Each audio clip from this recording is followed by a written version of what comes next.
ಸ್ಲಮ್ನ ಹತ್ರ ಹೋಗಿ ಅಲ್ಲಿರುವಂಥ ಬಡವರನ್ನೆಲ್ಲ ಒತ್ತಟ್ಟಿಗೆ ಸೇರಿಸ್ತಾನೆ. ಬನ್ಯಪ್ಪ ಅಂತ ಕರೀತಾನೆ.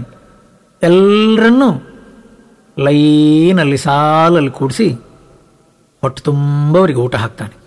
ಆವಾಗ ಅವನ ಮನಸ್ಸಿಗೆ ಅನ್ನಿಸ್ತಂತೆ, ಅಲ್ಲ, ಇವತ್ತು ನಾನು ನನ್ನ ತಾಯಿಗಾಗಿ ಅಡಿಗೆ ಮಾಡಿದಂತಹ ಏನೊಂದು ಆಹಾರ ಸಾಮಗ್ರಿಗಳು ಉಳಿದುವು, ಇದೇ ರೀತಿ ಪ್ರತಿ ದಿವಸವೂ ಕೂಡ ಎಷ್ಟೊಂದು ಕಲ್ಯಾಣ ಮಂದಿರದಲ್ಲಿ, ಛತ್ರಗಳಲ್ಲಿ, ದೊಡ್ಡ ದೊಡ್ಡ ಸ್ಟಾರ್ ಹೋಟೆಲ್ಗಳಲ್ಲಿ ಎಷ್ಟೊಂದು ಆಹಾರ ಮಿಕ್ತದೋ ಏನೋ, ಏನು ಮಾಡ್ತಾರೆ ಇವರೆಲ್ಲ, ಎಷ್ಟು ಆಹಾರ ಅನ್ನುವಂಥದ್ದು ಹಾಳಾಗ್ತದೋ ಏನೋ. ಅಲ್ಲ, ನಾನು ಒಂದು ವ್ಯಾನ್ ಇಟ್ಕೊಂಡು, ಒಂದು ಆಫೀಸ್ ಇಟ್ಕೊಂಡು, ಒಂದು ಫೋನ್ ಇಟ್ಕೊಂಡು ಈ ಸ್ಟಾರ್ ಹೋಟೆಲ್ಗಳಿಗೆಲ್ಲ ಮೊದಲೇ ಹೋಗಿ ಮಾತಾಡಿ, ಈ ಕಲ್ಯಾಣ ಮಂದಿರಗಳು, ಛತ್ರಗಳು ಎಷ್ಟಿದೆಯೋ ಅಲ್ಲೆಲ್ಲ ಹೋಗಿ ನಾನೇ ಮಾತಾಡಿ, ಅಪ್ಪ, ನಿಮ್ಮ ಛತ್ರಗಳಲ್ಲಿ, ನಿಮ್ಮ ಜಾಗದಲ್ಲಿ, ನಿಮ್ಮ ಹೋಟೆಲ್ಗಳಲ್ಲಿ ಒಂದು ವೇಳೆ ಮಧ್ಯಾಹ್ನ 2:30-3 ನಂತರ ಏನಾದರೂ ನೀವು ಅಡಿಗೆ ಮಾಡಿ ಉಳಿದಿರುವ ಆಹಾರ ಅನ್ನುವಂಥದ್ದು ಮಿಕ್ಕಿದ್ರೆ ನನಗೆ ತಿಳಿಸ್ತೀರಾ? ನಾನೇ ವ್ಯಾನ್ ಕಳಿಸ್ತೇನೆ, ನಾನೇ ಎಲ್ಲ ಆಹಾರವನ್ನು ನಾನು ಸಂಗ್ರಹ ಮಾಡ್ತೇನೆ, ಎಲ್ಲವನ್ನು ತಂದು ಆ ಬಡವರು, ಕಷ್ಟದಲ್ಲಿರೋರು, ಹೊಟ್ಟೆಗಾಗಿ ಎಷ್ಟೊಂದು ತೊಳಲಾಡುವವರಿದ್ದಾರೋ ಅವರಿಗೆ ಹೋಗಿ ನಾನು ಊಟ ಹಾಕ್ತೇನೆ. ಅವನ ಮನಸ್ಸಲ್ಲಿ ಬಂತಂತೆ ಸ್ವಾಮಿ. ನೀವು ಆಲೋಚನೆ ಮಾಡಿ, ಅವನ ತಾಯಿಯ ತಿಥಿ ದಿವಸ ಯಾವುದೋ ಕಾರಣಕ್ಕಾಗಿ ಊಟ ಅನ್ನುವಂಥದ್ದು ಉಳಿದದ್ದನ್ನು ಆ ಸ್ಲಮ್ಗೆ ಹೋಗಿ ಬಡವರಿಗೆ ಅವನು ಊಟ ಹಾಕುವಾಗ ಆ ಮನಸ್ಸಿಗೊಂದು ಏನೊಂದು ವಿಚಾರಧಾರೆ ಬಂತು. ಅಲ್ಲಿಂದ ಅಮೆರಿಕಕ್ಕೆ ಹೋಗೋದೇ ಬಿಟ್ಟ, ಅವನ ಕೆಲಸಕ್ಕೆ ರಾಜೀನಾಮೆ ಕಳಿಸಿದ. ಬಡವರಿಗಾಗಿ, ಬಡವರಿಂಗುಪಕೃತಿಯೋ ಆವುದೋ ಮನದ ಬಡಿದಾಟವನ್ನು ನಿಲ್ಲಿಸಿ ನೆಮ್ಮದಿಯ ನೀವೋಡೆ ಬಿಡುಗಡೆಯೋ ಜೀವಕ್ಕೆ. ಒಂದು ದೊಡ್ಡ ಸಂಸ್ಥೆಯನ್ನು ಮಾಡಿದ್ದಾನೆ, ಒಳ್ಳೆ ರೀತಿಯಲ್ಲಿ 2-3 ವ್ಯಾನ್ಗಳನ್ನು ಇಟ್ಟಿದ್ದಾನೆ. ಪ್ರತಿ ದಿವಸವೂ ಕೂಡ ಅವನು ಪ್ರಾರ್ಥನೆ ಮಾಡೋದಿಷ್ಟೇ, ನನ್ನ ಮೂಲಕ 4 ಜನರಿಗೆ ಏನಾದರೂ ಹಿತವಾಗುವಂತಹ, ಲೋಕಹಿತವಾಗುವಂತಹ ಕೆಲಸ ಆದರೆ ನನ್ನ ಬದುಕು ಸಾರ್ಥಕ, ನಾನು ಬದುಕಿದ್ದಕ್ಕೆ ಅದು ನಿಜವಾದಂತಹ ಅರ್ಥ. ಇವಾಗ ಆಲೋಚನೆ ಮಾಡಿ, ಗುಡಿಯೋ ಪೂಜೆಯೋ ಕಥೆಯೋ ಸೊಗಸು ನೋಟವೋ ಹಾಡೋ ಬಡವರಿಂಗುಪಕೃತಿಯೋ ಆವುದೋ ಮನದ ಬಡಿದಾಟವನು ನಿಲ್ಲಿಸಿ ನೆಮ್ಮದಿಯ ನೀವೊಡೆ ಬಿಡುಗಡೆಯೋ ಜೀವಕ್ಕೆ ಮಂಕುತಿಮ್ಮ. ಇವಾಗ ಹೇಳಿ, ಜೀವನದಲ್ಲಿ ನಮಗೆ ಯಾವುದೋ ಒಂದು ಧ್ಯೇಯ ಬೇಕು, ಒಂದು ಶ್ರೇಷ್ಠವಾದ ಉಚ್ಚವಾದ ಒಂದು ಗುರಿ ಇದ್ರೆ ಸಾಕು. ಖಂಡಿತವಾಗಿಯೂ ನಗುತ್ತ ಪರಹಿತಕ್ಕಾಗಿ, ಲೋಕಹಿತಕ್ಕಾಗಿ ನಾವು ಬದುಕ್ತೇವೋ ಆನಂದದಿಂದ ಕೊನೆಯ ಉಸಿರು ಎಳೆಯಬಹುದು. ನೋಡಿ, ಪಿಡಿಗಳಿಸು ಭುಜಿಸು ಒಡೆಯನಾಗೆನ್ನುವುದು ಮೋಹ, ಕೊಡಿಸಲಿಸು ಸೇವೆ ಗೈ ಎನ್ನುವುದು ಕರುಣೆ, ಬಿಡು ನೀನು ನಾನುಗಳ ವಿಶ್ವಾತ್ಮ ಪದವನು, ನೀನ್ ಅಡರೆನ್ನುವುದು ಶಾಂತಿ ಮಂಕುತಿಮ್ಮ. ಆರಂಭದಲ್ಲಿ ನಮ್ಮ ಮನಸ್ಸು ಹೇಳುವ ರೀತಿ ನೋಡಿ, ಪಿಡಿಗಳಿಸು ಭುಜಿಸೊಡೆಯನಾಗೆನ್ನುವುದು ಮೋಹ. ಮೋಹ ಅನ್ನುವಂಥದ್ದು ಮನಸ್ಸಲ್ಲಿ ಏನು ಹೇಳುತ್ತಂತೆ? ಪಿಡಿ, ಗಳಿಸು, ಭುಜಿಸು, ಒಡೆಯನಾಗೆನ್ನುವುದು ಅಲ್ಲ, ಇನ್ನೂ ಗಳಿಸು, ಇನ್ನೂ ಒಟ್ಟು ಹಾಕೋ, ಇನ್ನೂ ಕೂಡಿ ಹಾಕೋ. ಯಾವುದದು? ಮನಸ್ಸಲ್ಲಿರುವಂತಹ ಮೋಹ ಅನ್ನುವಂಥ ರಾಕ್ಷಸ ನಮಗೆ ಮೊದಲು ಉಪದೇಶ ಕೊಡುವಂಥದ್ದು ಪಿಡಿಗಳಿಸು ಭುಜಿಸು ಒಡೆಯನಾಗೆನ್ನುವುದು ಮೋಹ. ಆಮೇಲೆ ತಮ್ಮ ಕೊಡು, ಸಲಿಸು, ಸೇವೆಗೈ ಎನ್ನುವುದು ಕರುಣೆ. ಅದರ ನಂತರ ಹೃದಯದಲ್ಲಿ ಕರುಣೆ, ಅನುಕಂಪ, ಪ್ರೀತಿ, ಪ್ರೇಮ ಅನ್ನುವಂಥದ್ದು ನನ್ನ ಹಾಗೆ ಇರುವಂತಹ ಜೀವಗಳ ಮೇಲೆ, ನನ್ನ ಹಾಗೆ ಇರುವಂತಹ ಪರರ ಮೇಲೆ ಆ ಸದಾ ಬುದ್ಧಿ, ದಯಾ ಬುದ್ಧಿ. ಇವಾಗ ನೋಡಿ, ಕೊಡಿಸಲಿಸು ಸೇವೆ ಗೈ ಎನ್ನುವುದು ಕರುಣೆ. ಅದು ಯಾವಾಗ ಬಂತು ಅಂಥವರಿಗೆ ನಾವನ್ನೋದು ಸ್ವಾಮಿ ಮಹಾತ್ಮರು, ಸಂತರು, ಸಾಧುಗಳು. ಬಿಡು ನೀನು ನಾನುಗಳ ವಿಶ್ವಾತ್ಮ ಪದವ ನೀನ್ ಅಡರೆನ್ನುವುದು ಶಾಂತಿ. ಇನ್ನೂ ಒಂದು ಹೆಜ್ಜೆ ಮುಂದೆ ಹೋದರೆ ಪರಹಿತಕ್ಕಾಗಿ ನಾವು ಜೀವಿಸ್ತೇವೆ. ಆ ಪರಹಿತದ ಕೆಲಸವನ್ನು ಮಾಡುವಲ್ಲಿಯೂ ಕೂಡ ನಾನಿಷ್ಟು ಮಾಡಿದೆ, ನನ್ನಿಂದಷ್ಟಾಯಿತು, ನಾನು, ನೀನು, ನನ್ನ ಆ ಅಹಂಕಾರ ಅನ್ನುವಂಥದ್ದು ನಾಶವಾಗಿ ಆವಾಗ ಹೃದಯದಲ್ಲಿ ಪರಮಾತ್ಮನೊಬ್ಬನಿಗೆ ಜಾಗ. ಆ ಪರಮಾತ್ಮನೊಬ್ಬನಿಗೆ ಜಾಗ ಹೃದಯದಲ್ಲಿ ಯಾವಾಗ ಉಳೀತದೋ ಇದಕ್ಕನ್ನು ಸ್ವಾಮಿ ಮುಕ್ತಿ, ನಿರ್ಮುಕ್ತಿ, ಶಾಂತಿ. ಇವಾಗ ಹೇಳಿ, ಆರಂಭದಲ್ಲಿ ನಾವು ಶುರು ಮಾಡುವುದು ಮೋಹ, ಆಮೇಲೆ ಕರುಣೆ, ಕೊನೆಗೆ ಶಾಂತಿ. ಇದು ಇವಾಗ ನಾವಾಗ ಆಲೋಚನೆ ಮಾಡಬೇಕು. ಯಾವ ಯಾವ ರೀತಿಯಲ್ಲಿ ನಾವು ಜೀವನದಲ್ಲಿ ಈ ರೀತಿಯ ಒಂದು ವಿಕಾಸದ ಹಂತವನ್ನು ಅರಸಿಕೊಂಡು ಹೋಗ್ತೇವೋ, ನಮ್ಮ ಮನಸ್ಸು ಬುದ್ಧಿಯ ವಿಕಾಸವನ್ನು ನಾವಾಗಿ ಮಾಡಿಕೊಳ್ಳಬೇಕೆನ್ನುವ ಸಾಧನೆಯಲ್ಲಿ ನಾವು ಮನಸ್ಸು ಹಾಕ್ತೇವೋ ಅಂದರೆ ಮಾತ್ರ ಸಾಧ್ಯ, ಇಲ್ಲದಿದ್ದರೆ ಸಾಧ್ಯ ಇಲ್ಲ. ಇಲ್ಲ, ನಮ್ಮ ಸ್ವಾರ್ಥದಲ್ಲಿ, ನಮ್ಮ ಮೋಹದಲ್ಲಿ, ನಮ್ಮ ಕತ್ತಲೆಯ ಕೋಣೆಯಲ್ಲಿ ನಾವಾಗಿ ಅಳುತ್ತಾ ಅಳುತ್ತಾ ಅಳುತ್ತಾ ನನಗೆ ಜೀವನದಲ್ಲಿ ಏನೋ ಬೇಕಿತ್ತು, ಸಿಗಲಿಲ್ಲ, ನನಗೇನು ಪ್ರಪಂಚ ಕೊಡ್ತು, ದುನಿಯಾನೇ ಹಮ್ಕೋ ದಿಯಾ ಕ್ಯಾ, ಅಲ್ಲ, ಹೊರಗಿನ ಪ್ರಪಂಚದಿಂದ ನನಗೇನು ಬಂತು, ನಾನೇನು ಗಳಿಸಿದೆ, ಈ ರೀತಿಯಲ್ಲಿ ನಾವು ನೋಡ್ತಿರ್ತೇವೋ ಜೀವನ ಗೋಳು, ಬರಿಯ ಗೋಳು. ಅದು ನಿಜವಾದ ಜೀವನವಲ್ಲ. ಅದರ ಬದಲು ಹೊರ ಪ್ರಪಂಚಕ್ಕೆ ನನ್ನಿಂದ ಹಿತವೆಂತು ಜಗಕ್ಕೆಂದು ಕೇಳುವವ ಅವ ಸಂತ, ಅವ ಸಾಧು. ನೋಡಿ, ಕೊಡು ಸಲಿಸು ಸೇವೆ ಗೈಯೆನ್ನುವುದು ಕರುಣೆ, ಅದು ನಿಜವಾದಂತಹ ಜೀವನ. ಇವಾಗ DVG ಅವರು 3 ದೃಷ್ಟಾಂತವನ್ನು ಕೊಡ್ತಾರೆ. ಜೀವನದಲ್ಲಿ ತಮ್ಮ ಜೀವನದ ಸಾರ್ಥಕತೆಯನ್ನು ಗಳಿಸಿದಂಥವರು, ಜೀವನದ ನಿಜವಾದ ಅರ್ಥವನ್ನು ಹುಡುಕಿ ಹೊರ ಜೀವನದಲ್ಲಿ ಆನಂದ ಶಾಂತಿಯನ್ನು ಗಳಿಸಿದಂಥವರು. 3 ದೃಷ್ಟಾಂತವನ್ನು ಕೊಡ್ತಾರೆ DVG. ಒಂದು ಶಬರಿಯ ದೃಷ್ಟಾಂತ, ಇನ್ನೊಂದು ಹನುಮಂತನ ದೃಷ್ಟಾಂತ, ಮೂರನೇದು ಶೌನಕ ಮಹರ್ಷಿಗಳ ಉಪದೇಶ. ಈ 3 ಅನ್ನುವಂಥದ್ರಲ್ಲಿ ಯಾವುದಾದ್ರೂ ಒಂದನ್ನು ನಾವು ಅನುಸರಿಸಿದ್ರೂ ಸಾಕು. ನಾವು ಸಾಮಾನ್ಯವಾಗಿ ಪ್ರತಿಯೊಬ್ಬರೂ ಕೂಡ ನಮ್ಮ ಜೀವನದಲ್ಲಿ ನಮಗೆ ಶಾಂತಿ ಸಿಗಲಿಲ್ಲ, ಆನಂದ ಸಿಗಲಿಲ್ಲ, ನೆಮ್ಮದಿ ಸಿಗಲಿಲ್ಲ, ಈ ಜೀವನದಲ್ಲಿ ಸಿಗ್ತದೋ ಇಲ್ಲೋ ಗೊತ್ತಿಲ್ಲ, ದೇವರು ಯಾಕೋ ಇನ್ನೂ ಕೂಡ ಕಣ್ಣು ತೆರೀಲಿಲ್ಲ, ದೇವನಿಗೆ ಕರುಣೆ ಬರಲಿಲ್ಲ, ಏನೇನೋ ಅಂತಿರ್ತೇವೆ. ಅದರ ಬದಲು ಈ 3 ದೃಷ್ಟಾಂತಗಳನ್ನು ನೋಡಿ, ತನ್ನ ರುಚಿ ರಾಮ ರುಚಿ, ತನ್ನ ಸಂತುಷ್ಟಿ ಪರಿಪೂರ್ಣವಪ್ಪುದು ರಾಮ ಸಂತುಷ್ಟಿಯಿಂದೆ ಎನ್ನುವ ಸಾಜದ ದೈವಾತ್ಮ ಭಾವದಲ್ಲಿ ಧನ್ಯಳಾದಳು ಶಬರಿ ಮಂಕುತಿಮ್ಮ. ತನ್ನ ರುಚಿ ರಾಮ ರುಚಿ. ನೋಡಿ, ನಮಗೆ ಜೀವನದಲ್ಲಿ ನಮಗೆ ಅಡ್ಡಿ ಬರುವಂಥದ್ದೇ ಸ್ವಾಮಿ ಅಹಂಕಾರ. ಆಲೋಚನೆ ಮಾಡಿ, ನಾವು ಮಗುವಾಗಿದ್ದಾಗ, ಸಣ್ಣ ಮಕ್ಕಳಾಗಿದ್ದಾಗ ಈ ರಾಕ್ಷಸನ್ನುವ ಅಹಂಕಾರ ಎದ್ದು ಬಾರದಿರುವ ತನಕ ಹೇಗಿದ್ದೆವು? ಆನಂದವಾಗಿದ್ದೆವು, ನೆಮ್ಮದಿಯಿಂದಿದ್ದೆವು. ಇದೇ ಜಗತ್ತು. ಯಾತಕ್ಕೆ? ಹೀಗಾಗಬಾರ್ದಿತ್ತು, ಹಾಗಾಗಬೇಕಿತ್ತು, ವಿಚಿತ್ರ ರೀತಿಯಲ್ಲಿ ಸರಿಯಾಗಲಿಲ್ಲವದು ಸರಿಯಿದವೆಲ್ಲವೆನುತ್ತ ಹರಡಿಕೊಳ್ಳಬೇಡ ಮುಳ್ಳನು ಹಾಸಿಗೆಯಲಿ.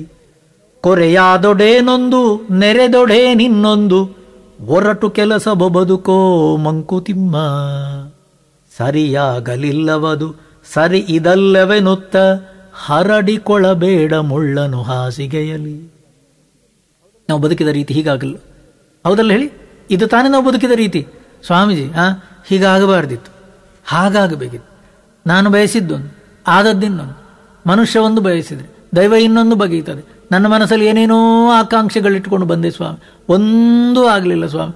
ದೇವರಿಗೆ ಕಣ್ಣೇ ಇಲ್ಲ ಸ್ವಾಮಿ. ದೇವರು ಯಾಕೋ ನನಗೆ ನಾನು ಬಯಸಿದೆ ಎಲ್ಲ ವಿಧಿ ಅನ್ನುವಂಥವನು ಅಡ್ಡಿ ಅಡಚಣೆಗಳನ್ನೇ ತರೋ ಸ್ವಾಮಿ. ಜೀವನದಲ್ಲಿ ಯಾವ ಸುಖವೂ ಇಲ್ಲ ಸ್ವಾಮಿ. ಓಹೋ, ಯಾರಿಷ್ಟೆಲ್ಲ ಹೇಳೋದು? ನಾನು. ಆ ನಾನನ್ನುವ ಅಹಂಕಾರವೇ ನಮ್ಮ ಅಡ್ಡಿ. ಅದೇ ಬಂದಿರೋದು. ಈ ನಾನನ್ನುವ ಅಹಂಕಾರ ಬೆಳೆಯುವ ತನಕ ಆಲೋಚನೆ ಮಾಡಿ, 1 ವರ್ಷದ ಮಗು, 2 ವರ್ಷದ ಮಗು, 5 ವರ್ಷದ ತನಕ ನಲಿತಾ ಕುಣಿತಾ ಸಂತೋಷದಿಂದ, ಸಂತೃಪ್ತಿಯಿಂದ, ಆನಂದದಿಂದ ಬದುಕಿದವರು ಈ ಜಗತ್ತಲ್ಲಿ. ಆವಾಗಲೂ ಇದೇ ಸೂರ್ಯ, ಆವಾಗಲೂ ಇದೇ ಚಂದ್ರ, ಆವಾಗಲೂ ಇದೇ ಭೂಮಿ, ಆವಾಗಲೂ ಇದೇ ಜಗತ್ತು. ಇವಾಗೇನಾಯ್ತು? ಇವಾಗ ಸ್ವಾಮಿ ನಮ್ಮ ಜೀವನಕ್ಕೆ ಎಲ್ಲ ಗೋಳಾಟ, ನಮ್ಮ ಜೀವನದ ಎಲ್ಲ ಅಡ್ಡಿ ಅಡಚಣೆ, ನಮ್ಮ ಸಂಸಾರದ ಜಂಜಾಟಕ್ಕೆ ಕಾರಣ ನಾನು ಅನ್ನುವ ಅಹಂಕಾರ. ಆಲೋಚನೆ ಮಾಡಿ, ನಮ್ಮ ಹಿರಿಯರು, ನಮ್ಮ ಸಾಧುಗಳು, ನಮ್ಮ ಋಷಿಗಳು ಎಲ್ಲರೂ ಕೂಡ ಒಂದು ರಹಸ್ಯವನ್ನು ಹುಡುಕಿದರು. ಏನು ರಹಸ್ಯ ಹೇಳಿ? ಈ ನಾನನ್ನುವ ಅಹಂಕಾರಕ್ಕೆ ಎಲ್ಲೋ ಒಂದು ಕಡೆ ಅದನ್ನು ಸಮರ್ಪಿಸಬೇಕು. ಸಮರ್ಪಣಂ. ಯಾವುದೋ ಒಂದು ವೇದಿಕೆಯ ಮೇಲೆ ಆ ರಾಕ್ಷಸನ್ನುವ ಅಹಂಕಾರನ ವಧೆ ಆಗಬೇಕು. ಅಂದರೆ ಅದರ ನಂತರ ನಮ್ಮ ಜೀವನ ಜ್ಞಾನೋತ್ತರದ ಜೀವನ. ಅಹಂಕಾರ ಸತ್ತ ಮೇಲಿನ ನಮ್ಮ ಜೀವನ ಸ್ವಾಮಿ ಸಂಕೀರ್ತನಂ, ಸಮರ್ಪಣಂ. ಆನಂದವಾದ ರೀತಿಯಲ್ಲಿ ಬದುಕಿದ್ದಾರೆ ಎಲ್ಲರೂ. ಎಲ್ಲ ಋಷಿಮುನಿಗಳು ಹೋದಂತಹ ದಾರಿ ಇದು. ನೆನಪಿರಲಿ, ಆ ನನ್ನದು, ನಾನು ನಾನು ಅನ್ನುವ ಅಹಂಕಾರವನ್ನ ಶ್ರೀರಾಮಚಂದ್ರನ ಪಾದಗಳಿಗೆ ಅರ್ಪಿಸಿದಳು ಶಬರಿ. ಆಲೋಚನೆ ಮಾಡಿ. ತನ್ನ ರುಚಿ ರಾಮ ರುಚಿ, ತನ್ನ ಸಂತುಷ್ಟಿ ಪರಿಸಂತುಷ್ಟಿ ಒಪ್ಪುದು ರಾಮ ಸಂತುಷ್ಟಿಯಿಂದೆ ಎನ್ನುವ ಸಾಜದ ದೈವಾತ್ಮ ಭಾವದಲ್ಲಿ ಧನ್ಯಳಾದಳು ಶಬರಿ ಮಂಕುತಿಮ್ಮ. ಆಲೋಚನೆ ಮಾಡಿ. ಆ ಶಬರಿ ಅನ್ನುವಂಥವಳು ಮೃಕಂಡು ಮುನಿಯ ಆಶ್ರಮದಲ್ಲಿ ಬೆಳೆದಂತಹ ಸ್ತ್ರೀ. ಅವಳಿಗೇನು ಬೇಕಿತ್ತು ಹೇಳಿ? ಏನು ಬೇಡ ಇತ್ತು. ನನಗೇನು ಬೇಕನ್ನುವಂಥದ್ದನ್ನೇ ಮರೆತು ಶ್ರೀರಾಮಚಂದ್ರನಿಗೇನು ಬೇಕು, ಶ್ರೀರಾಮಚಂದ್ರನಿಗೆ ನಾನು ಯಾವ ಹಣ್ಣನ್ನು ಕೊಟ್ಟರೆ ಅವನಿಗೆ ತೃಪ್ತಿಯಾದೀತನ್ನುವ ರೀತಿಯಲ್ಲಿ ತನ್ನ ಜೀವನದಲ್ಲಿ ತನಗೇನು ಬೇಕನ್ನುವಂಥದ್ದನ್ನು ಮರೆತು ಶ್ರೀರಾಮ ಜಯ ರಾಮ ಜಯ ಜಯ ರಾಮ, ಶ್ರೀರಾಮ ಜಯ ರಾಮ ಜಯ ಜಯ ರಾಮ. ಆ ಮೃಕಂಡು ಮುನಿಯ ಆಶ್ರಮದ ಬಾಗಿಲಲ್ಲಿ ಕಾಯ್ತಾ ಇರೋಳಂತೆ. ಶ್ರೀರಾಮಚಂದ್ರ ಬರ್ತಾನೆ, ಶ್ರೀರಾಮಚಂದ್ರ ಬರ್ತಾನೆ. ಶ್ರೀರಾಮಚಂದ್ರ ಬಂದರೆ ನಾನು ಏನು ಕೊಡೋದು ಅವನಿಗೆ?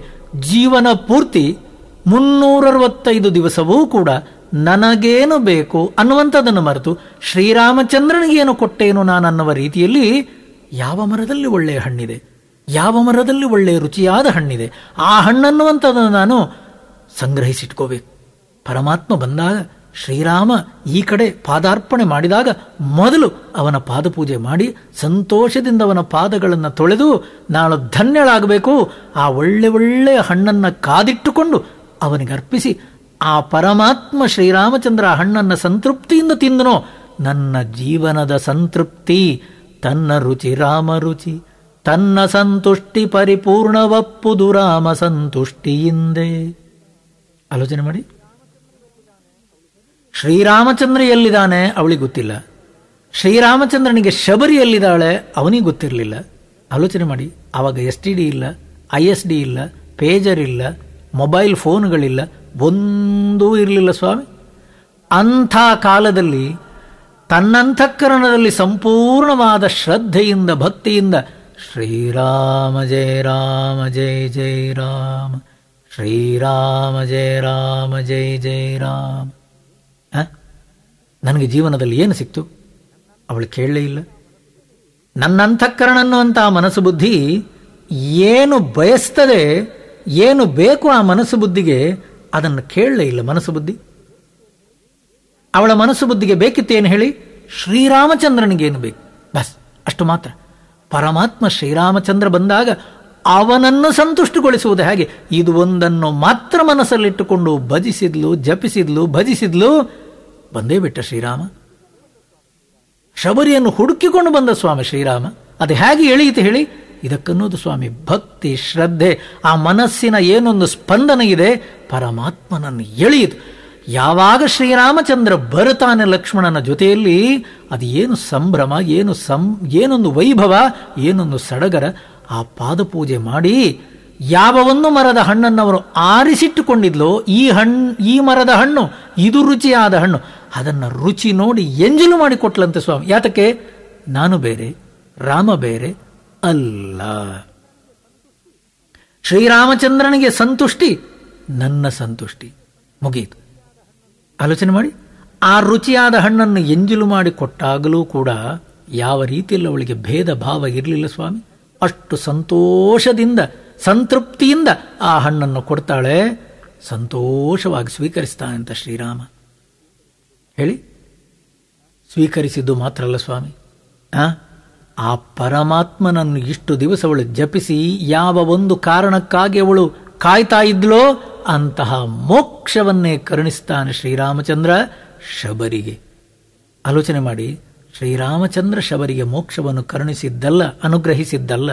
ಮತ್ತೆ ಆ ರೀತಿಯಲ್ಲಿ ತನ್ನ ಆ ನಾನನ್ನುವ ಅಹಂಕಾರ, ನನಗೇನು ಬೇಕನ್ನುವಂಥದ್ದನ್ನು ಬದಿಗಿಟ್ಟು ಪರಮಾತ್ಮನ ಶ್ರೀಚರಣಗಳಲ್ಲಿ ತನ್ನ ಎಲ್ಲ ಅಹಂಕಾರವನ್ನು ಮುಡುಪಾಗಿಟ್ಟ ಆ ಒಂದು ದಿವ್ಯ ಜೀವ ಶಬರಿ. ಅದರ ಅರ್ಥ ಏನು ಹೇಳಿ? ಜೀವನದಲ್ಲಿ ನಾವು ಕಾಯೇನ ವಾಚ ಮನಸೇಂದ್ರಿಯೈರ್ವಾ ಬುದ್ಧ್ಯಾತ್ಮನಾ ವಾ ಪ್ರಕೃತೆ ಸ್ವಭಾವಾತ್ ಕರೋಮಿ ಯದ್ಯದ್ ಸಕಲಂ ಪರಸ್ಮೈ ನಾರಾಯಣಾಯೇತಿ ಸಮರ್ಪಯಾಮಿ. ಆ ಸಮರ್ಪಣ ಭಾವನ್ನುವಂಥದ್ದು ನಮ್ಮಲ್ಲಿದ್ದರೆ, ಇವಾಗ ಹೇಳಿ, ನನ್ಗೇನು ಬೇಕನ್ನುವ ರೀತಿಯ ಅಹಂಕಾರ ಅನ್ನುವಂಥದ್ದೇ ಇಲ್ಲದೆ ಪರಮಾತ್ಮನಿಗಾಗಿ ಬದುಕ್ತಿದ್ದೇನೆ, ಶ್ರೀರಾಮಚಂದ್ರನಿಗಾಗಿ ಬದುಕ್ತಿದ್ದೇನೆ. ಇದು ಶಬರಿಯ ಒಂದು ದೃಷ್ಟಾಂತ. ಇನ್ನೊಂದು ದೃಷ್ಟಾಂತ ನೋಡಿ. ಘನತತ್ವವೊಂದಕ್ಕೆ ದಿನರಾತ್ರಿ ಮನಸೋತು ನೆನೆಯದಿನ್ನೊಂದನೆಲ್ಲವ ನೀಡುತ್ತದರ ಅನುಸಂಧಿಯಲಿ ಜೀವ ಭಾರವನು ಮರೆಯುವುದು ಹನುಮಂತನುಪದೇಶ ಮಂಕುತಿಮ್ಮ. ಘನತತ್ವವೊಂದಕ್ಕೆ ಹನುಮಂತನ ಜೀವನ, ಶಬರಿಯ ಜೀವನ ನೋಡಿದೆವು. ಶಬರಿ ಅನ್ನುವಂಥವಳು ತನ್ನ ಅಹಂಕಾರವನ್ನು ಮರೆತು ತನಗೇನು ಬೇಕನ್ನುವಂತಹ ಅಹಂಕಾರದ ಏನೊಂದು ಅಪೇಕ್ಷೆ ಇದೆ, ಆಕಾಂಕ್ಷೆ ಇದೆ, ಅದನ್ನೆಲ್ಲ ಬದಿಗೊತ್ತಿ ಶ್ರೀರಾಮಚಂದ್ರನಿಗಾಗಿ 365 ದಿವಸವೂ ಕೂಡ ರಾಮ ರಾಮ ಅನ್ನುವ ರೀತಿಯಲ್ಲಿ ಜಪಿಸ್ತಾ ಜಪಿಸ್ತಾ ಜಪಿಸ್ತಾ ಶ್ರೀರಾಮಚಂದ್ರನ ದರ್ಶನವನ್ನು ಪಡೆದು ಅವನಿಗೆ ಏನು ಕೊಡಬೇಕನ್ನುವ ಹಣ್ಣನ್ನು ಕೊಟ್ಟು ಧನ್ಯಳಾದಳು ಶಬರಿ. ಅದು ಒಂದು ದೃಷ್ಟಾಂತ. ಸಾಧ್ಯ ಇದೆಯೋ ಆ ರೀತಿಯ ಸಮರ್ಪಣ ಭಾವದ ಜೀವನ? ನಾನನ್ನುವ ಅಹಂಕಾರಕ್ಕೆ ನನಗೇನು ಬೇಕನ್ನುವಂಥದ್ದನ್ನು ಮರೆತು ಹಿತವೆಂತು ಜಗಕ್ಕೆಂದು ಕೇಳಿದವಳು ಶಬರಿ. ಇನ್ನೊಂದು ನೋಡಿ, ಹನುಮಂತನ ಉಪದೇಶ. ಇದಿನ್ನೊಂದು. ಸಾಧ್ಯ ಇದೆಯೋ ನೋಡಿ. ಯಾವುದು ಸುಲಭವೋ ಅದರ ಪ್ರಯತ್ನ ಮಾಡೋಣ ಸ್ವಾಮಿ. ಕಷ್ಟ ಅಂತೂ ಖಂಡಿತ ಇಲ್ಲ. ಜೀವನದಲ್ಲಿ ನಾವು ಮನಸ್ಸು ಮಾಡಿದರೆ ಏನೋ ಮಾಡಿಯೇವು. ಆಲೋಚನೆ ಮಾಡಿ. ಘನತತ್ವವೊಂದಕ್ಕೆ ದಿನರಾತ್ರಿ ಮನಸೋತು ನೆನೆಯದೆ ಇನ್ನೊಂದನು ಎಲ್ಲವ ನೀಡುತ್ತದರ ಅನುಸಂಧಿಯಲಿ ಜೀವಭಾರವನು ಮರೆಯುವುದು ಹನುಮಂತನುಪದೇಶ ಮಂಕುತಿಮ್ಮ. ಹನುಮಂತನ್ನುವಂಥವನು ಆಂಜನೇಯ ಶ್ರೀರಾಮಚಂದ್ರ ಪ್ರಭುವಿನ ದರ್ಶನ ಆಗುವ ತನಕ, ಅವನ ಭೇಟಿಯಾಗುವ ತನಕ ಅವನಿಗೆ ಜೀವನದಲ್ಲಿ ಏನೇನೋ ಆಕಾಂಕ್ಷೆಗಳಿದ್ದುವು, ಏನೇನೋ ಆಶೆಗಳನ್ನೆಲ್ಲ ಇಟ್ಟುಕೊಂಡಿದ್ನು. ಯಾರಿಗೆ ಗೊತ್ತು? ನಾನು ಹಾಗಾಗಬೇಕು, ನಾನು ಹೀಗಾಗಬೇಕು, ನಾನು ಜೀವನದಲ್ಲಿ ಏನೋ ಒಂದು ವ್ಯಕ್ತಿ ಆಗಬೇಕು, ಏನೋ ಗಳಿಸಬೇಕು, ಏನೋ ಹೆಸರು ಎಂತೆಂಥದೆಲ್ಲ ಅವನ ಮನಸ್ಸಲ್ಲಿತ್ತು, ಯಾರಿಗೆ ಗೊತ್ತು? ಆದರೆ ಒಂದು ಸಲ ಸ್ವಾಮಿ ಘನತತ್ವವೊಂದಕ್ಕೆ ದಿನ ರಾತ್ರಿ ಮನಸೋತು ಇನ್ನೊಂದನ್ನು ನೆನೆಯದೆ ಅದರ ಅನುಸಂಧಿಯಲ್ಲಿ ಎಲ್ಲವನ್ನೂ ನೀಡುತ್ತ ಜೀವಭಾರವನ್ನು ಮರೆತ ಹನುಮಂತ. ಒಂದು ಸಲ ಪರಮಾತ್ಮ ಶ್ರೀರಾಮಚಂದ್ರನ ದರ್ಶನವಾದ ಮೇಲೆ ಅಬ್ಬಾ, ನನಗೇನು ಬೇಕನ್ನುವಂಥದ್ದನ್ನು ಮರೆತನಲ್ಲೂ ಸ್ವಾಮಿ ಹನುಮಂತ. ಇಡೀ ಜೀವನ ಗಳಿಸಿದ್ದು ಯಾರಿಗಾಗಿ? ಇಡೀ ಜೀವನ ಸವಿಸಿದ್ದು ಯಾರಿಗಾಗಿ? ಶ್ರೀರಾಮಚಂದ್ರನ ಸೇವೆಗಾಗಿ. ಆಲೋಚನೆ ಮಾಡಿ. ನಾವು ಜೀವನದಲ್ಲಿ ಒಂದು ದಿವ್ಯ ದೃಷ್ಟಿಯನ್ನು ಇಟ್ಕೊಳ್ಬೇಕು. ನನಗೇನು ಸಿಕ್ತು ಅದನ್ನು ಮರಿಬೇಕು. ನನ್ನಿಂದ ಲೋಕಕ್ಕೆ ಏನು ಹಿತವಾದೀತು ಇದನ್ನು ನೆನಪಿಟ್ಕೊಳ್ಬೇಕು ಸ್ವಾಮಿ. ಒಬ್ಬಳು ಶಬರಿ, ಇನ್ನೊಬ್ಬ ಹನುಮಂತ. ಇದೆಲ್ಲ ನಾವು ಜೀವನದಲ್ಲಿ ನೆನಪಿಟ್ಟುಕೊಳ್ಬೇಕಾದಂತಹ ದಿವ್ಯ ವ್ಯಕ್ತಿಗಳು. ಮನೆಯಲ್ಲಿ ಫೋಟೋ ಇಟ್ಕೊಳ್ತೇವೋ, ನಮ್ಮ ಮನೆಯಲ್ಲಿ ಗೋಡೆಗೆ ಫೋಟೋ ತೂಗು ಹಾಕ್ತೇವೋ, ಇಂಥ ತ್ಯಾಗಿಗಳ, ಇಂಥ ದಿವ್ಯ ಜೀವಿಗಳ ಫೋಟೋ ಹಾಕೋಬೇಕು. ಯಾತಕ್ಕಾಗಿ? ಪೂಜಿಸುವುದಕ್ಕಾಗಿಲ್ಲ. ಪ್ರತಿ ದಿವಸ ಆ ಫೋಟೋಗಳನ್ನು ನೋಡಿಕೊಂಡು, ರಾಮನ ಫೋಟೋ ನಿಮ್ಮ ರೂಮಲ್ಲಿದೆಯಾ ಸ್ವಾಮಿ? ಹೌದು. ಯಾತಕ್ಕಾಗದನ್ನು ನೀವು ಇಟ್ಕೊಂಡಿದ್ದೀರಿ? ನೆನಪಿರಲಿ. ಘನತತ್ವವೊಂದಕ್ಕೆ ದಿನರಾತ್ರಿ ಮನಸೋತು ತನ್ನ ಶರೀರದ ಶಕ್ತಿ, ವೀರ್ಯ, ಏನೆಲ್ಲ ಮನಸ್ಸಿನ ಅಂತಃಸತ್ವ ಇದೆ ಎಲ್ಲವನ್ನೂ ಕೂಡ ಶ್ರೀರಾಮಚಂದ್ರನ ಶ್ರೀಚರಣಗಳಲ್ಲಿ ಅರ್ಪಿಸಿದಂತಹ ದಿವ್ಯವಾದ ಜೀವ ಹನುಮಂತ. ಘನತತ್ವವೊಂದಕ್ಕೆ ದಿನ ರಾತ್ರಿ ಮನಸೋತು ನೆನೆಯದೆ ಇನ್ನೊಂದನು ಎಲ್ಲವ ನೀಡುತ್ತ ಅದರ ಅನುಸಂಧಿಯಲ್ಲಿ ನನಗೇನು ಬೇಕನ್ನುವ ಜೀವ ಭಾವವನ್ನು ಮರೆತು ಆನಂದವಾದ ರೀತಿಯಲ್ಲಿ ಬದುಕಿದವ ಶ್ರೀರಾಮ ಅಲ್ಲ ಹನುಮಂತ. ಶ್ರೀರಾಮನ ಪಾದಗಳಲ್ಲಿ ಒಂದು ಸಲ ತನ್ನ ತಲೆಯನ್ನ ನತಮಸ್ತಕವಾಗಿ, ಎಲ್ಲಾದರೂ ನೋಡಿದ್ದೀರಾ? ಆ ಶ್ರೀರಾಮಚಂದ್ರನ ಫೋಟೋದಲ್ಲಿ ಹನುಮಂತನ ಕಣ್ಣುಗಳೆಲ್ಲಿರುವುದು ಹೇಳಿ? ನತಮಸ್ತಕಾಂಜಲಿ ಬಾಷ್ಪವಾರಿ ಪರಿಪೂರ್ಣ ಲೋಚನಂ ಅಲ್ಲ. ಆ ಪರಮಾತ್ಮನ ಶ್ರೀಚರಣಗಳನ್ನು ನೋಡ್ತಾ ಇರುವಂತಹ ಆ ಹನುಮಂತನ ಕಣ್ಣುಗಳು. ಇವಾಗ ಆಲೋಚನೆ ಮಾಡಿ. ನಾನು ಬದುಕ್ತಾ ಇರೋದೇ ಶ್ರೀರಾಮಚಂದ್ರನಿಗಾಗಿ ಅನ್ನುವ ರೀತಿಯಲ್ಲಿ ಒಂದು ಸಲ ಮನಸ್ಸಿಗೆ ಬಂತು. ನನಗೇನು ಬೇಕನ್ನುವಂಥದ್ದನ್ನು ಮರೆತೇ ಬಿಟ್ಟ. ಲಂಕೆಗೆ ಹಾರುವಾಗಲಿ, ಲಂಕೆಯಲ್ಲಿ ಆ ಸೀತೆಯನ್ನು ಹುಡುಕುವಾಗಲಿ, ಆ ಲಂಕೆಯಲ್ಲಿ ಲಂಕಾದಹನ ಮಾಡುವಾಗಲಿ ಮನಸ್ಸಲ್ಲಿದ್ದದ್ದು ಒಂದೇ ಒಂದು ಭಾವನೆ, ಒಂದೇ ಒಂದು ವಿಚಾರಧಾರೆ, ಚಿಂತನ. ಶ್ರೀರಾಮಚಂದ್ರನಿಗಾಗಿ ನನ್ನ ಬದುಕು ಮುಗೀತು, ಮುಗೀತು. ಇನ್ನೇನೇನೂ ಕೂಡ ಮನಸ್ಸು ಬಯಸಲಿಲ್ಲ ಸ್ವಾಮಿ. ಆಲೋಚನೆ ಮಾಡಿ, ಬರೇ ಲಂಗೋಟಿಯಲ್ಲಿ ಜೀವನ ಮಾಡಿದಂತಹ ಹನುಮಂತ ಕೊನೆಯ ತನಕವೂ ಕೂಡ ಲಂಗೋಟಿಯಲ್ಲೇ ಇದ್ದ. ಶ್ರೀರಾಮಚಂದ್ರ ಕೂಡ ಅವನಿಗೇನೇನೂ ಕೊಟ್ಟಿಲ್ಲ ಸ್ವಾಮಿ. ಅಲ್ಲ, ಎಲ್ಲ ಯುದ್ಧ ಎಲ್ಲಾಗಿ ಬಂದ ಮೇಲೆ ಕೂಡ ಬೇಕಾದ ರೀತಿಯಲ್ಲಿ ಪ್ರಶಸ್ತಿ ಪುರಸ್ಕಾರ. ಆ ರಾಮರಾವಣರ ಯುದ್ಧದಲ್ಲಿ ಲಂಕೆಯಲ್ಲಿ ಸೀತೆಯನ್ನ ಹಿಂದೆ ಪಡೆಯಬೇಕಾದ್ರೆ ಎಷ್ಟು ಜನ ಸಹಕಾರ ಮಾಡಿದ್ದಾರೆ. ಆ ಎಲ್ಲ ಸಹಕಾರ ಮಾಡಿದವರಿಗೂ ಕೂಡ ಸುಗ್ರೀವನಿಗೆ, ವಿಭೀಷಣನಿಗೆ, ಅಂಗದನಿಗೆ ಬೇಕಾದ ರೀತಿಯಲ್ಲಿ ಪುರಸ್ಕಾರವನ್ನು, ಪ್ರಶಸ್ತಿಗಳನ್ನು, ಪ್ರತಿಭೆಯನ್ನು ಕೊಟ್ಟಿದ್ದಾಯಿತು. ಹನುಮಂತನಿಗೇನು ಕೊಟ್ಟಿಲ್ಲ ಶ್ರೀರಾಮಚಂದ್ರ. ಯಾತಕ್ಕೆ ಹೇಳಿ? ಕೊಡುವ ಅವಶ್ಯಕತೆ ಇರಲಿಲ್ಲ. ಯಾತಕ್ಕೆ? ಹನುಮಂತನಿಗೆ ನಾನೇನೋ ಮಾಡಿದೆ, ನನ್ನಿಂದಾಗಿ ಸೀತೆ ಅನ್ನುವಂಥವಳು ಸಿಕ್ಕಿರೋದು, ನನ್ನಿಂದಾಗಿ ಶ್ರೀರಾಮಚಂದ್ರನಿಗೆ ಜಯ ಬಂದಿದ್ದು, ಜಯಗಳಿಸಿದ್ದು, ಯಾವ ರೀತಿಯಲ್ಲೂ ನಾನು, ನನ್ನದು ಅಹಂಕಾರ ಅಲ್ಲಿರಲಿಲ್ಲ ಸ್ವಾಮಿ. ಅಲ್ಲಿ ಇಷ್ಟೆಲ್ಲ ನಾನು ಮಾಡಿದ್ದಕ್ಕೆ ಪರಮಾತ್ಮ ಶ್ರೀರಾಮಚಂದ್ರ ಪ್ರಭು ನನಗೇನೂ ಕೊಟ್ಟಿಲ್ಲ. ಆ ರೀತಿಯ ಯಾವ ರೀತಿಯ ಒಂದು ಅಹಂಕಾರ, ಮನಸ್ಸಿನ ತಲ್ಲಣ, ಗರ್ವ ಹನುಮಂತನಲ್ಲಿರಲಿಲ್ಲ. ಯಾತಕ್ಕೆ? ಘನತತ್ವವೊಂದಕ್ಕೆ ದಿನರಾತ್ರಿ ಮನಸೋತು. ಆ ಘನತತ್ವ ಅನ್ನುವಂಥದ್ದೇನಿದೆ, ಅದಕ್ಕಾಗಿ ನನ್ನ ಜೀವನ, ಶ್ರೀರಾಮಚಂದ್ರ ಪ್ರಭುವಿನಿಗಾಗಿ ನನ್ನ ಜೀವನ ಮುಗೀತು. ಇನ್ನು ಏನೇನೂ ಕಾಣಲಿಲ್ಲ ಸ್ವಾಮಿ. ಅರ್ಜುನ ಅನ್ನುವಂಥವನು ಬಿಲ್ಲು ವಿದ್ಯೆ ಕಲಿಯುವಾಗ ದ್ರೋಣಾಚಾರ್ಯರು ಬಿಲ್ಲು ವಿದ್ಯೆ ಕಲಿಸ್ತಾ ಇದ್ರು. 106 ಜನರಿಗೂ ಬಿಲ್ಲು ವಿದ್ಯೆ ಕಲಿಸ್ತಾ ಇದ್ರು.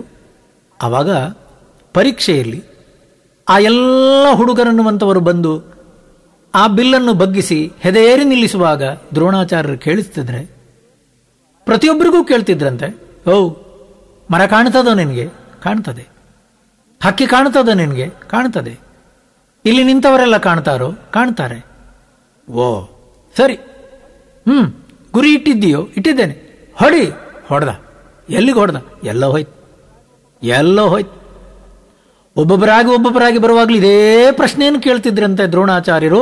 ಅರ್ಜುನ ಬಂದು ನಿಂತಾಗ ಹೆದೆಯೇರಿಸಿ ಆ ಬಿಲ್ಲನ್ನು ಬಗ್ಗಿಸಿ ಶರವನ್ನ ಆ ಗುರಿಯಿಗೆ ಹೆದೆಯಿಟ್ಟು ನಿಲ್ಲಿಸುವಾಗ ಅರ್ಜುನನಿಗೆ ಕೇಳ್ತಾರಂತೆ ದ್ರೋಣಾಚಾರ್ಯರು, ಮರ ಕಾಣ್ತದನ್ನು ನಿನಗೆ? ಕಾಣೋದಿಲ್ಲ. ಹಕ್ಕಿ ಕಾಣ್ತದನ್ನು ನಿನಗೆ? ಕಾಣೋದಿಲ್ಲ. ಇಲ್ಲಿ ನಿಂತವರು ಯಾರಾದರೂ ಕಾಣ್ತಾರೋ? ಕಾಣೋದಿಲ್ಲ. ಇಷ್ಟೆಲ್ಲ ಹೇಳುವಾಗ ಅಲ್ಲಿ ಹತ್ರ ನಿಂತವರೆಲ್ಲ ಗೊಳ್ಳಂತ ನಗ್ತಾರಂತೆ. ಯಾಕೆ? ಇವನಿಗೇನು ಕಣ್ಣು ಹಾಳಾಗಿದೆಯಾ? ಮರನೇ ಕಾಣಲ್ಲಂತೆ, ಹಕ್ಕಿನೂ ಕಾಣಲ್ಲಂತೆ. ಅವಾಗ ದ್ರೋಣಾಚಾರ್ಯರು ಕೇಳ್ತಾರಂತೆ, ಮತ್ತೇನು ಕಾಣ್ತದೆ ನಿನಗೆ? ಸ್ವಾಮಿ, ನನಗೆ ಕಾಣುವುದು ಹಕ್ಕಿಯ ತಲೆ ಮಾತ್ರ, ಹಕ್ಕಿಯ ಕತ್ತು ಮಾತ್ರ ನನಗೆ ಕಾಣ್ತಾ ಇರೋದು. ಇನ್ನು ಯಾರೂ ನನಗೆ ಕಾಣ್ತಾ ಇಲ್ಲ, ಏನೂ ಕಾಣ್ತಾ ಇಲ್ಲ. ಹೊಡಿ ಅಂತಾರಂತ. ಹೊಡೆದ. ಕತ್ತು ಕಿತ್ತುಕೊಂಡು ಹೋಯ್ತು. ಬಾಕಿ ಯಾರಿಗೂ ಹೊಡಿಲಿಕ್ಕಾಗಲಿಲ್ಲ. ಇದಕ್ಕನ್ನೋದು ಏನು ಹೇಳಿ? ಘನತತ್ವವೊಂದಕ್ಕೆ ದಿನರಾತ್ರಿ ಮನಸೋತು, ನೆನೆಯದಿನ್ನೊಂದನು ಎಲ್ಲವ ನೀಡುತ್ತದರ ಅನುಸಂಧಿಯಲ್ಲಿ ಜೀವಭಾವವನ್ನು ಮರೆಯುವುದು ಹನುಮಂತನುಪದೇಶ ಮಂಕುತಿಮ್ಮ. ಒಂದು ಸಲ ನನ್ನ ಜೀವನ ಅನ್ನುವಂಥದ್ದು ಈ ಕಾರಣಕ್ಕಾಗಿ ಅನ್ನುವ ರೀತಿಯಲ್ಲಿ ನಿಂತ ಮೇಲೆ ಹನುಮಂತನ ಹಾಗೆ ಅರ್ಜುನ ಕೂಡ ನನಗೆ ಕಾಣುವುದು ನನ್ನ ಕೆಲಸ. ಆ ಕತ್ತನ್ನು ಕಿತ್ತುಕೊಂಡು ಹೋಗುವ ಹಾಗೆ ಬಾಣ ಹೊಡೆಯುವುದು, ಇದು ಮಾತ್ರ ನನಗೆ ಕಾಣಬೇಕಾದ್ದು. ಆ ಕಡೆ ಕಾಣಲ್ಲ, ಈ ಕಡೆಯವರು ಕಾಣಲ್ಲ, ಮರ ಕಾಣಲ್ಲ, ಹಕ್ಕಿ ಕಾಣಲ್ಲ. ಸ್ವಾಮಿ, ಜೀವನದಲ್ಲಿ ನಾವು ಬದುಕ್ತೇವೋ? ಶರನಿಧಿಯ ನೀಜುವನು, ಸಮರದಲ್ಲಿ ಕಾದುವನು, ಗುರಿಯೊಂದನುಳಿದು ಪೆರತೊಂದ ನೋಡುವನೆ, ಮರೆಯುವನು ತಾನೆಂಬುದನೆ ಮಹಾ ಆವೇಶದಲ್ಲಿ, ನಿರಹಂತೆಯದು ಮೋಕ್ಷ ಮಂಕುತಿಮ್ಮ. ಶರನಿಧಿಯ ನೀಜುವನು, ಸಮರದಲ್ಲಿ ಕಾದುವನು, ಗುರಿಯನು ಒಂದನುಳಿದು ಪೆರತೊಂದ ನೋಡುವನೆ. ಆಲೋಚನೆ ಮಾಡಿ. ಆಚಾರ್ಯ ಶಂಕರರು ಅಷ್ಟೇ ಸ್ವಾಮಿ, ಜೀವನದ 8ನೇ ವಯಸ್ಸಿಗೆ ಎಲ್ಲರ ಹಾಗೆ ಇನ್ನು ಉಪನಯನ ಆಗಬೇಕು, ಮದುವೆ ಆಗಬೇಕು, ಹೆಂಡತಿ ಬೇಕು, ಮಕ್ಕಳಾಗಬೇಕು, ಮನೆ ಕಟ್ಕೊಳ್ಬೇಕು. ಸ್ವಾಮಿ, ಇದು ಯಾವುದು ಕಾಣಲಿಲ್ಲ ಆಚಾರ್ಯ ಶಂಕರರಿಗೆ. ಜೀವನದ 8ನೇ ವಯಸ್ಸಿಗೆನೆ ನನ್ನ ಜೀವನ ಅನ್ನುವಂಥದ್ದು ಧರ್ಮೋದ್ಧಾರಕ್ಕಾಗಿ, ಧರ್ಮದ ಪುನರುತ್ಥಾನಕ್ಕಾಗಿ, ಇಡೀ ದೇಶದ ಐಕ್ಯತೆಗಾಗಿ, ರಾಷ್ಟ್ರದ ಸಂಘಟನೆಗಾಗಿ ಮುಗೀತು.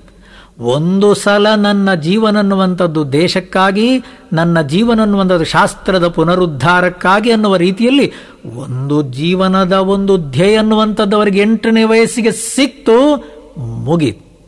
ಇವಾಗ ಹೇಳಿ, ಶರನಿಧಿಯ ನೀಜುವನು, ಸಮರದಲ್ಲಿ ಕಾದುವನು, ಗುರಿಯೊಂದನುಳಿದು ಪೆರತೊಂದ ನೋಡುವನೇ. ಅವನಿಗಿನ್ನೊಂದು ಯಾವುದೂ ಕಾಣಲಿಲ್ಲ ಸ್ವಾಮಿ. ಆವಾಗ ಅಮ್ಮನಿಂದ ಏನಾದರೂ ಒಂದು ಒಪ್ಪಿಗೆ ತಗೋಬೇಕಲ್ಲ. ಅದಕ್ಕಾಗಿ ಒಂದು ನಾಟಕವಾಡಿದ್ದು. ಅಮ್ಮ, ನಾನು ಸ್ನಾನ ಮಾಡಬೇಕಾದ್ರೆ ಅಮ್ಮ ಮೊಸಳೆ ಹಿಡಿಯಿತು, ಮೊಸಳೆ ಹಿಡಿಯುತ್ತಾ ಇದೆ, ಮೊಸಳೆ ಹೇಳ್ಕೊಂಡು ಹೋಗ್ತಾ ಇದೆ. ಯಾವ ಮೊಸಳೆ ಆದರೂ ಹಿಡಿದದ್ದು ಬಿಟ್ಟದ್ದುಂಟ ಸ್ವಾಮಿ? ನೀವು ಆಲೋಚನೆ ಮಾಡಿ. ಒಂದು ಪ್ಲಾನ್ ಹಾಕಿದ್ದು, ಒಂದು ರಹಸ್ಯವಾದಂತಹ ಒಂದು ಉಪಾಯವನ್ನು ಮಾಡಿದ್ದವರಷ್ಟೇ. ಅಮ್ಮನಿಂದ ಸನ್ಯಾಸ ದೀಕ್ಷೆಗೆ ಒಪ್ಪಿಗೆಯನ್ನು ಪಡೆಯುವುದಕ್ಕಾಗಿ ಅಮ್ಮ ಕೊಟ್ಟು ಬಿಡ್ತಾಳೆ. ನೀನು ಸನ್ಯಾಸ ತಗೊಳ್ಬೇಕು ಅಂತ ನನಗೆ ಒಪ್ಪಿಗೆ ಕೊಡುವುದಾದ್ರೆ ಆ ಮೊಸಳೆ ನನ್ನನ್ನು ಬಿಟ್ಟು ಹೋಗುತ್ತದೆ. ಆಯ್ತಪ್ಪ, ನೀನು ಸನ್ಯಾಸ ತಗೊಂಡ್ಬಿಡು. ಅದರ ಅರ್ಥ ಏನು ಹೇಳಿ? ಸನ್ಯಾಸ ದೀಕ್ಷೆ ಅನ್ನುವಂಥದ್ದು ಜೀವನದ ಒಂದು ಧ್ಯೇಯ. ಇದಕ್ಕಾಗಿ ನಾನು ಬದುಕುವುದು, ನನ್ನ ಜೀವನ ಅನ್ನುವಂಥದ್ದು ಇರುವುದು ಇದಕ್ಕಾಗಿ ಅನ್ನುವ ರೀತಿಯಲ್ಲಿ ಒಂದು ಸಲ ಜೀವನದ ಧ್ಯೇಯ ಅನ್ನುವಂಥದ್ದು ಅವರಿಗೆ ಎಲ್ಲ ರೀತಿಯಲ್ಲೂ ಮನಸ್ಸಿಗೆ ಒಪ್ಪಿಗೆ ಆಯಿತು. ಇದಕ್ಕಾಗಿ ನನ್ನ ಬದುಕು. ಬೇರೆ ಯಾವುದೂ ಕಾಣಲಿಲ್ಲ ಸ್ವಾಮಿ, ಬೇರೆ ಯಾವುದೂ ಕಾಣಲಿಲ್ಲ. ಸಂತ ಜ್ಞಾನೇಶ್ವರು ಅಷ್ಟೇ, ಘೋರ ಕುಂಬಾರನೂ ಅಷ್ಟೇ, ಸಮರ್ಥ ರಾಮದಾಸರು ಅಷ್ಟೇ. ಮದುವೆಯ ಮಂಟಪದಿಂದ ಎದ್ದು ಓಡಿದಂತಹ ವ್ಯಕ್ತಿ 18 ವರ್ಷಗಳ ನಂತರ ಬರುವಾಗ ಲಂಗೋಟಿ, ಜಟಾಧಾರಿ, ಕೈಯಲ್ಲಿ ದಂಡ, ಕಮಂಡಲು, ಜಪಮಾಲೆ, ಶ್ರೀರಾಮ ಜಯ ರಾಮ ಜಯ ಜಯ ರಾಮ. ಯಾತಕ್ಕೆ? ಇದು ನನ್ನ ಜೀವನದ ಧ್ಯೇಯ, ಇದಕ್ಕಾಗಿ ನಾನು ಬದುಕ್ತಾ ಇರೋದು. ಮುಗೀತು. ಇನ್ನೊಂದನ್ನು ನೆನೆಯದೆ ಆ ಜೀವನದ ಧ್ಯೇಯ ಅನ್ನುವಂಥದ್ದು ಯಾವುದಿದೆ ಅದು ಮಾತ್ರ ಮನಸ್ಸಲ್ಲಿ, ಅದರ ಅನುಸಂಧಿಯಲ್ಲಿ ನನಗೇನು ಬೇಕು ಅನ್ನುವಂಥದ್ದೇ ಇಲ್ಲ. ನಾನು ಬದುಕ್ತಾ ಇರೋದೇ ಪರಹಿತಕ್ಕಾಗಿ, ಲೋಕ ಸೇವೆಗಾಗಿ ಇಳಿದು. ಆಲೋಚನೆ ಮಾಡಿ. ಮಹಾತ್ಮ ಗಾಂಧೀಜಿಯವರಿಗೂ ಕೂಡ ದೇಶದ ಸ್ವಾತಂತ್ರ್ಯ ಅನ್ನುವಂಥದ್ದೇ ನನ್ನ ಜೀವನದ ಧ್ಯೇಯ ಅನ್ನುವಂಥದ್ದು ಒಂದು ಸಲ ಬಂದ ಮೇಲೆ, ಅದು ಲೋಕಮಾನ್ಯ ತಿಲಕರಿರಬಹುದು, ಗೋಖಲೆ ಇರಬಹುದು, ಮಹಾತ್ಮ ಗಾಂಧೀಜಿ ಇರಬಹುದು, ಘನತತ್ವವೊಂದಕ್ಕೆ ದಿನರಾತ್ರಿ ಮನಸೋತು ನೆನೆಯದಿನ್ನೊಂದನೆಲ್ಲವ ನೀಡುತ್ತದರ ಅನುಸಂಧಿಯಲ್ಲಿ ಜೀವಭಾವವನ್ನು ಮರೆಯುವುದು ಹನುಮಂತನುಪದೇಶ ಮಂಕುತಿಮ್ಮ ಮಂಕುತಿಮ್ಮ. ಆದ್ದರಿಂದ ಪ್ರತಿಯೊಬ್ಬ ಮನುಷ್ಯನೂ ಕೂಡ ನಾವು ಜೀವನದಲ್ಲಿ ಒಂದು ಕಡೆ ಒಂದು ಶ್ರೇಷ್ಠವಾದ ಧ್ಯೇಯಕ್ಕೆ ನಾವು ತಲೆ ಬಾಗ್ತೇವೋ, ನಮ್ಮ ಜೀವನ ಅನ್ನುವಂಥದ್ದು ಅರ್ಥವತ್ತಾಗುತ್ತದೆ, ನಂದನವನವಾಗ್ತದೆ, ನಮ್ಮ ಜೀವನಕ್ಕೆ ಒಳ್ಳೆಯ ಕಳೆ ಸಿಗ್ತದೆ. ಸ್ವಾಮಿ ಚಿನ್ಮಯಾನಂದರು ಕೂಡ ಒಂದು ಸಲ ಸ್ವಾಮಿ ತಪೋವನ ಮಹಾರಾಜರ ಹತ್ರ ಹೋಗಿ ಶಾಸ್ತ್ರಕ್ಕಾಗಿ ನನ್ನ ಜೀವನ ಅನ್ನುವ ರೀತಿಯಲ್ಲಿ ಒಂದು ಸಲ ಅವರಿಗೆ ಜೀವನದ ತಿರುವು ಸಿಕ್ತು. ಆನಂದವಾದ ರೀತಿಯಲ್ಲಿ ಇಡೀ ಜೀವನವನ್ನೇ ಗೀತಾ ಜ್ಞಾನ ಯಜ್ಞಗಳನ್ನುವ ರೀತಿಯಲ್ಲಿ ಮಾಡ್ತಾ ಮಾಡ್ತಾ ಮಾಡ್ತಾ ಮಾಡ್ತಾ ಜೀವನದ ಸಾರ್ಥಕತೆಯನ್ನು ಪಡೆದರು.